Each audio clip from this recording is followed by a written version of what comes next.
Zifire de kurban olun be. Что? Ой, поцелуй, братика, поцелуй сюда. Ой, Юлин, себе попал.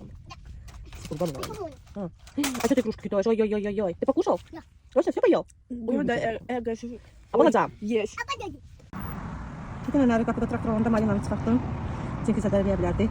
Yaşlı da çıkarttım çünkü malinanı bastırdığım yer çok püsküne koyulur. Şimdi bu güllerin yanına bastıracağım. Torpağını verdim. Dibine torpak olmalıdır. Malina için nemli kalsın diye. Malina su sevendi.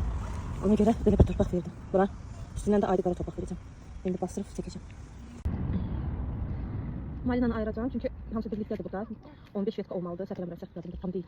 Ya 10 ya 15. Böyle bir parçayla bağlı. Onu açıram. Şimdi görüm necə ayıracağım çünkü alttan çok verirdi. Mən alanda belə değildi. Yamyaşılıq değildi. Şimdi təzə yaşıllıqlara belə gəlib. Zədələnmədən ayırmağa çalışacağım. Birincini ayırdım. Hələ ki belə qoyaq. Belə alınır hələ ki. Üstündən də torpaq verib bastıracağım. Qara torpaq çünkü altı nəmli olmalıdır. Bilin alın. Bunlar kaldı. Böyle ayırdım bastırdım. Üstüne de kara torpak verdim. Onlar götüründe çok değildi. Hem de böyle zayıflar. Yaşlılık çok azıydı. Burada evdesiz işlerim. Bulaklarımın altına bakın.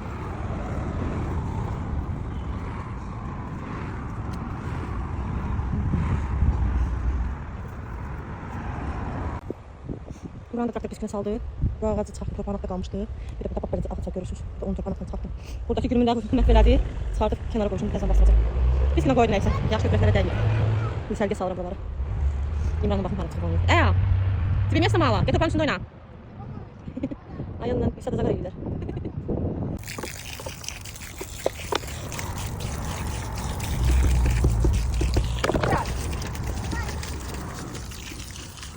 Malina su sevendi. Ona göre bol su döktü.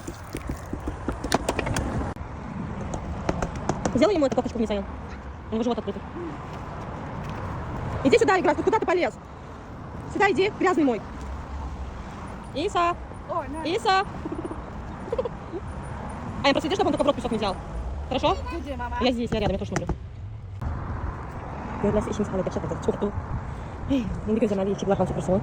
Çünki klinalı torpaqdır. Baxın, sabah tezdən yağış yağıb, su hələ də orada qalıb, amma bu tərəflər qurudu. Ona görə gözləmək lazımdır ki, bunlar qurusun ki, traktör bir də gəlsin, geçsin mətliyə. Görək necə götürək.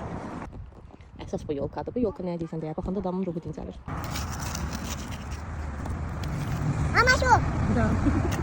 Молодец, мой мужчина. Умничка мой. Ой, молодец какой. Ой, какой молодец, мой мужчина.